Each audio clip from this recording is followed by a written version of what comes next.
Assalamualaikum warahmatullahi wabarakatuh. Jumpa lagi di channel Inspira Movie. Bersama saya Ciri Rabiulansari. Dan sekarang saya sedang bersama dengan Saprudi. Kak Saprudi. Nah, siapa sih Kak Saprudi ini? Kak Saprudi ini adalah seorang penulis dan pengusaha loh teman-teman. Nah, kita mungkin mau lebih tahu dalam lagi ya Kak, gimana cara Kakak menjadi penulis dan pengusaha yang hebat. Silakan Kak. Oh sebenarnya, kenalan dulu ya. Iya. Ya, bismillahirrahmanirrahim. Assalamualaikum warahmatullahi wabarakatuh. Waalaikumsalam. Perkenalkan, nama saya Saprudi. Saya bisa dipanggil Mangsap. Nama Facebook juga Mangsap. Twitter Mangsap, Rudi ya. Mangsap Nama, semua Kak ya? Ya, Mangsap juga. Nama YouTube juga Mangsap. Nah, jadi terima kasih sudah diundang di acara ini. Dan terima kasih juga kepada ownernya. Langsung yang telah menghubungi saya berhari-hari, berminggu-minggu, membujuk supaya bisa tampil di sini. Katanya banyak fans nih yang mau saya jadi bintang tamunya. Waduh, jadi GR. Iya benar, itu udah banyak subscribernya Kak. Masya Allah, iya. Jadi sebenarnya berlebihan kalau dibilang penulis dan pengusaha gitu, tapi saya aminkan.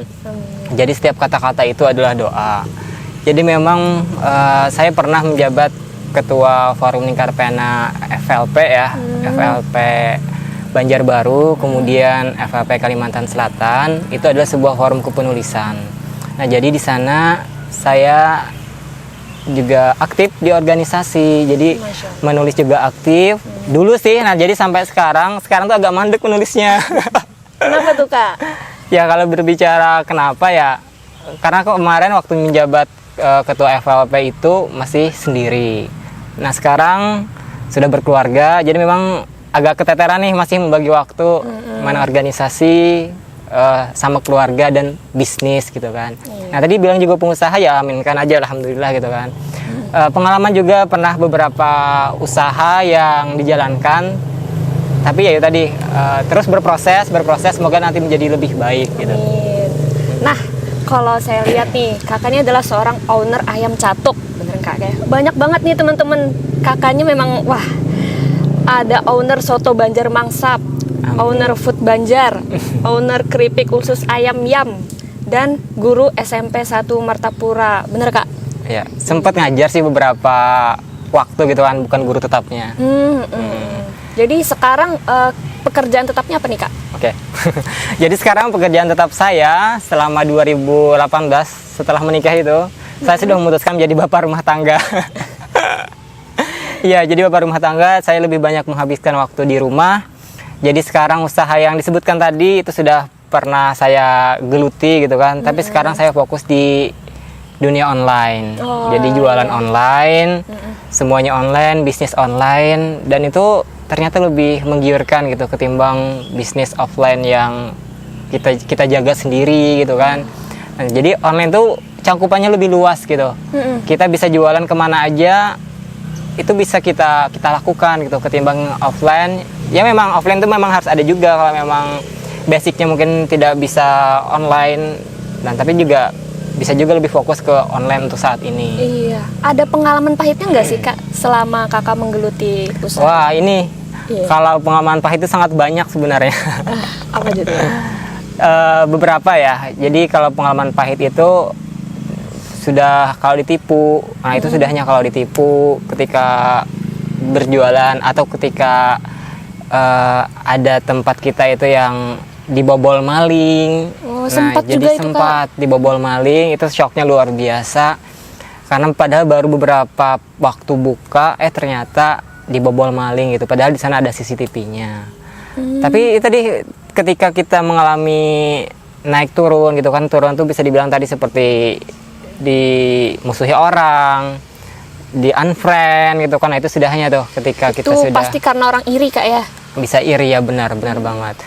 Terus ada beberapa usaha saya juga katanya gitu kan. Kata karyawan saya kan ketika itu saya tuh pas kebetulan tidak ada di warung saya, kedai saya. Jadi karyawan itu waktu jaga ada orang yang katanya bisa melihat. Benar melihat dalam artinya itu melihat makhluk gaib gitu kan. Jadi warung ini katanya ada ditanami kayak pembenci. Jadi ketika orang lewat itu tidak pernah ada melihat. Nah, jadi memang beberapa kali ada pengalaman juga. Kalau dibilang pelanggan gitu beliau. Jadi katanya sudah beberapa bulan, padahal sudah beberapa bulan itu buka.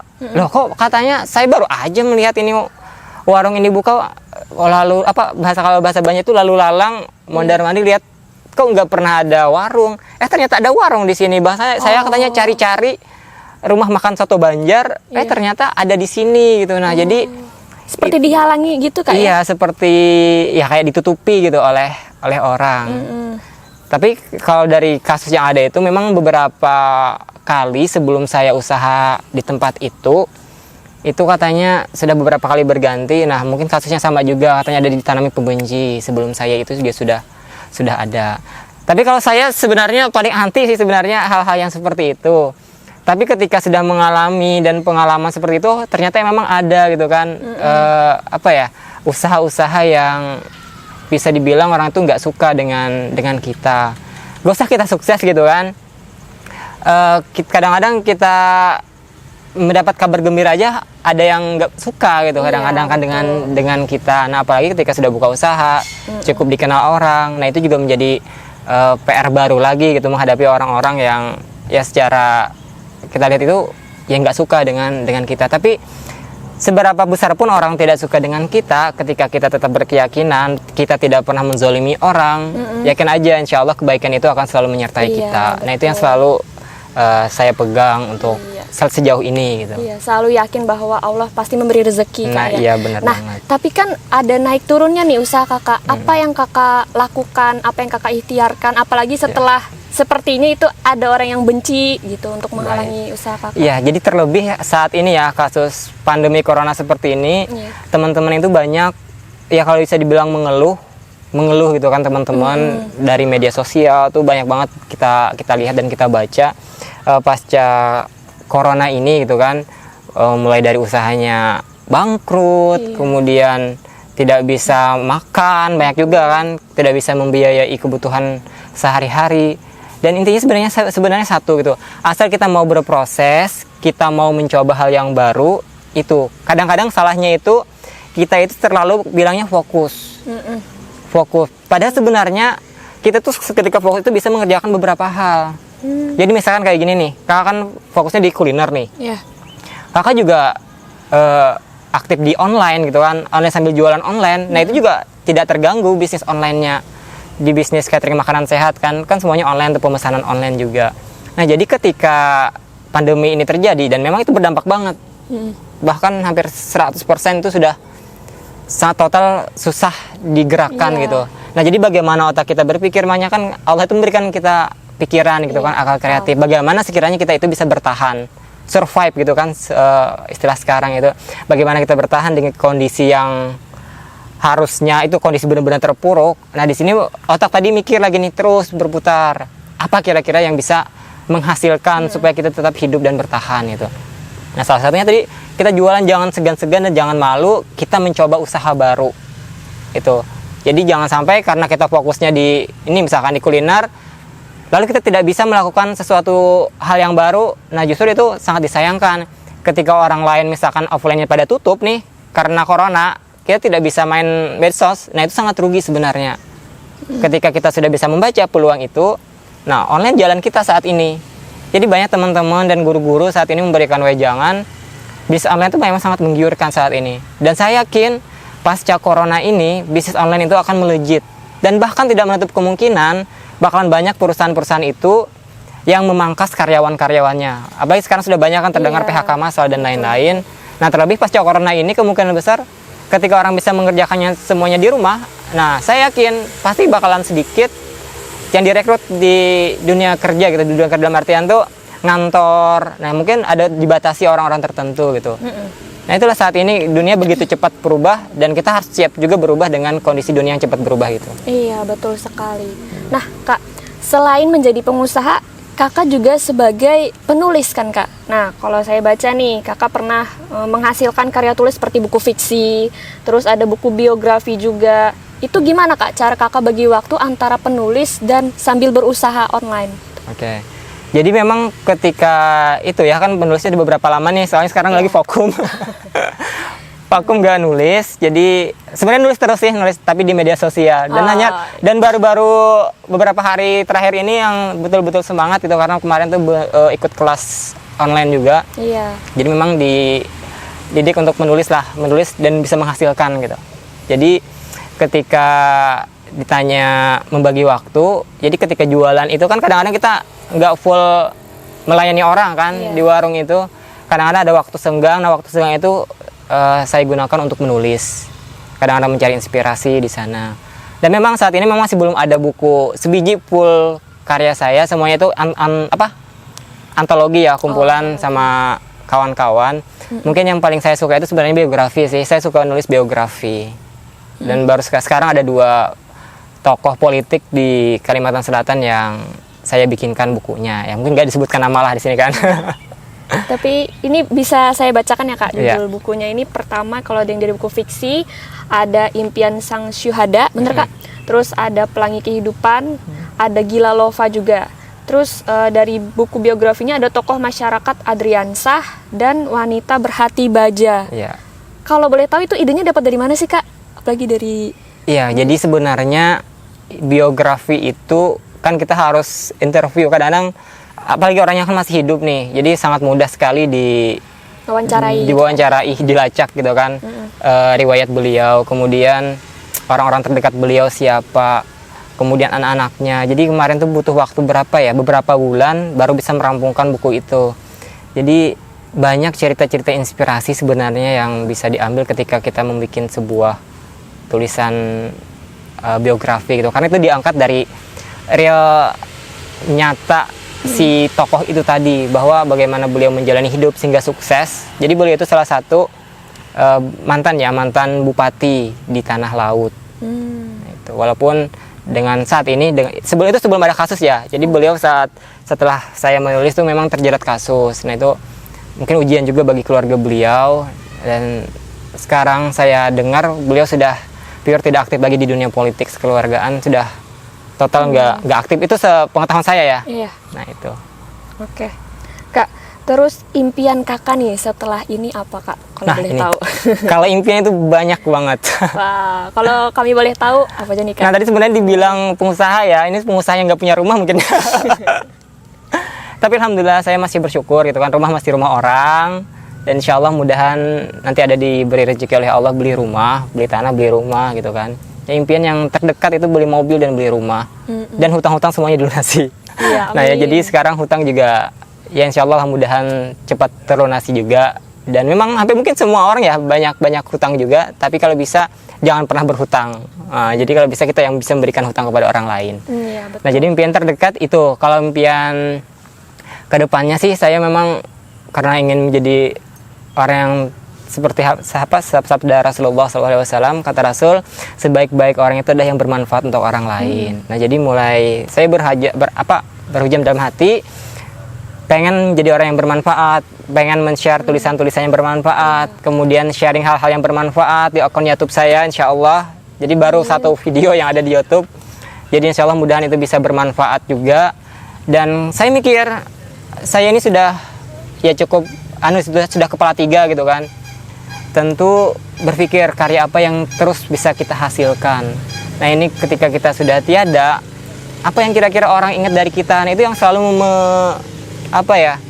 selalu berputar dalam diri saya. Karya apa yang bisa saya berikan kepada umat sehingga saya itu bisa dikenal oleh orang lain. Dikenal dalam artian itu kita tiada, tapi amal jariah kita terus berjalan, terus mengalir. Pun sama ketika misalkan kita santai, kita duit bisa mengalir. Nah itu juga pengen banget kita seperti itu. Impian semua orang. Nah impian semua orang. Jadi bagaimana kita menjalaninya, nikmatilah proses saat ini yang ada, terus perbaiki diri, itu yang paling utama sebenarnya. Iya. Nah jadi kesimpulannya tadi Kakak dari mahasiswa sampai sekarang terus aktif dan terus memberikan manfaat kepada orang-orang Kak ya. Amin. Nah apa nih Kak pesan untuk anak muda, terlebih lagi nih ada namanya kaum rebahan. Nah ada nggak Kak pesan untuk anak-anak muda sekarang yang ayo dong bergerak seperti Kak Saprudi ini? Wah, mantap. Jadi sebenarnya kalau dibilang kaum rebahan, nah sebenarnya ini harus konotasinya mungkin agak negatif, rebahan gitu.